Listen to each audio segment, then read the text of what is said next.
पनवेल ते कल्याण वातानुकूलित बस सेवा सुरू, दर अर्ध्या तासाच्या अंतराने दोन्ही बाजूने बस सुरू।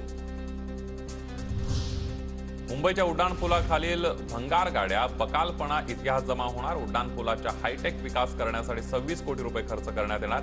पुलांखाली सौंदर्यीकरणाची विविध 17 कामं करण्यात येणार। बीकेसीला लवकरच मल्टी मॉडेल ट्रान्सपोर्ट हब बनवलं जाणार। सल्लागार नेमण्याचा MMRDAचा निर्णय।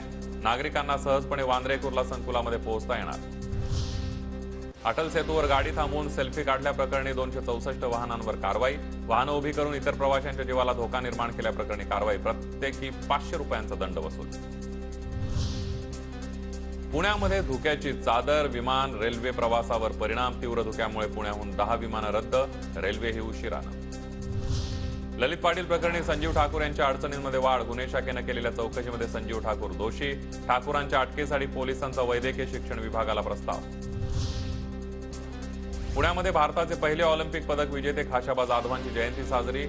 SP कॉलेजमध्ये जयंतीनिमित्त 100 पोस्टरचं प्रकाशन।